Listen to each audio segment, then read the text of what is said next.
Барлықтарыңызға сәлем. Менің каналымда сіздерді тағы да көргеніме қуаныштымын. Бүгін бізде жаңа рецепт, және бұл бізде шоколадный пирог емес, бұл бізде необычный рецепт сметанник в шоколаде. Ондай да рецепт бар. Тиктокта қазір хит болып жатыр. Осыны мен де дайындап, бірден рецептін түсірейін деп шештім. Қараңыздар, өте әдемі болып шығады, дәмі де, түрі де барлығы маған қатты ұнады. Ең бастысы, осы рецепт бойынша жасап көріңіздер, өте дәмді болып шығады, және міндетті түрде менің каналыма тіркеліп қойыңыздар. Барлық рецепттің грамдарын описанияда қалдырамын. Менімен бірге болыңыздар. Ең алдымен біз тестасын жасап аламыз. Ол үшін бізге сары май осындай еріп тұрған күйінде болу керек. Қатты емес, қатты сұйық емес, осындай болса жақсы болады. Одан кейін үстіне қант саламыз. Барлық мөлшерлер описанияда жазылған. Одан кейін осының үстіне кішкене ғана тұз себеміз, көп емес, чуть-чуть ғана. Бір жұмыртқа, және осыны вилкамен немесе венчикпен араластырып аламыз. Кішкене ғана осы біздің қанты еріп, бір однородный масса болса болады. Одан кейін біз разрыхлитель теста саламыз. Кішкене ғана мөлшерде. Бұл бізге шамалы тестаның көтерілуіне көмектеседі. Әрі қарай енді біз ұнымызды салып, тестамызды илейтін боламыз. Осы кезде ұнды көп салып қоймаңыздар, себебі теста қатты болып шықса, қатты болып пісіп кетеді, және ыңғайсыздау болады жеген кезде, өте қатты болып тұрады. Осындай жұмсақ етіп илеп аламыз, және біраздан кейін, біраз уақытқа тоңазытқышқа, яғни холодильникке сақтап қоямыз. 15 минуттай ма қоюға болады. Оған дейін салмасын жасаймыз. Начинкаға осындай президенттің 20% қаймағын алдым. Немесе басқа да қаймақты алуға болады. Зенченко деген тоже жақсы. Көресіздер енді. Осындай қаймақты аламыз. Қою болғаны жақсы. Сонда ортасы да қою жақсы болып піседі. Осылай барлығын салып аламыз. Одан кейін үстіне 2 жұмыртқамызды жарамыз. Егерде 2-3 пирог пісірсеңіздер, 2 немесе 3 пирог пісірсеңіздер, осы мөлшерлерді 2-3-ке көбейтесіздер. Қантымызды саламыз, және осының барлығын жақсылап тұрып, венчикпен немесе қасықпен бе араластырсаңыздар болады. Осылай көп емес, кішкене ғана араластырамыз.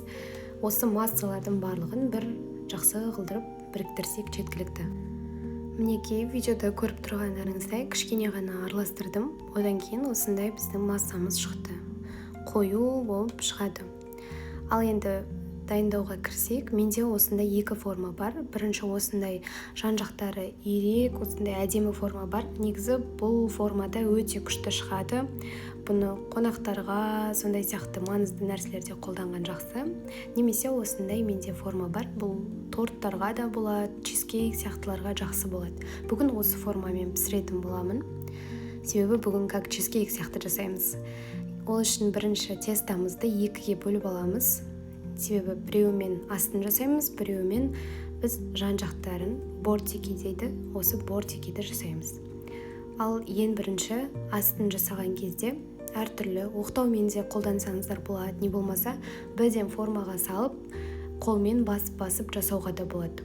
Мен осылай кішкене есіп алдым, кейін формаға салдым, осылайынан бір басып шықтым.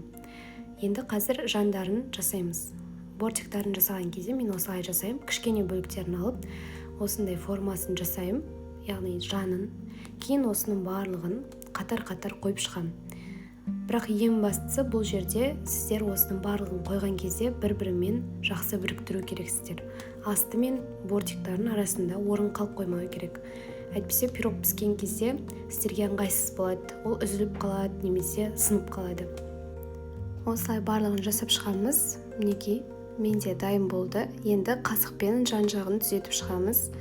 Бұл бізде пирогтың бір жағы жоғары, бір жағы төмен болып қалмас үшін әдемілеп шығамыз, сол кезде әдемі болып піседі. Мінекей дайын. Енді осы начинканы құйып, духовкаға жібереміз. Осы кезде қыздыра берсеңіздер болады. 180-200 градуста примерно 35 минуттай, 40 минуттай пісіреміз. Бастысы күйіп кетпесін, қарап отырыңыздар. Мінекей пирогымыз пісті, осындай әдемі болып шығады. Негізі бұл бізде сметанник дайын болып тұр. Енді біз бұл пирогқа қазір шоколад қосқан кезде сонда шоколаде болып шығады. Жақсылап тұрып суытып алдым. Енді кез келген шоколад қолдана берсеңіздер болады. Белгийский болса вообще күшті. Менде осындай озеро деген шоколад, молочный. Қазақстанда да қолданып көрсеңіздер болады. Шоколадты осылай ыдысқа салып қазір ертіп аламын. Мен микроволновкада ертем. Мінекей осылай ертіп алдым. Енді бетіне құямыз. Пирог обязательно суық болу керек, суып тұру керек. Енді бір келкі жағып шығатын боламын. Міне жан-жағына осылай. Егер пирогыңыз жылы немесе ыстық күйде болса, бұл бізде шоколадпен араласып, сіз дұрыс жаға алмай қаласыз. Сол себепті суыған пирогқа жағамыз. Мінекей осылай барлық жағына жағып шығамыз. Кейін қасықпен жақсылап сәндеп жіберсеңіздер болады. Әртүрлі узорлар қалып қоймас үшін. Немесе осылай жан-жағынан ұрып деген сияқты түзулеп жібересіздер. Енді осыны холодильникке біраз уақытқа қойып қоюға болады, немесе осылай да қалдыруға болады.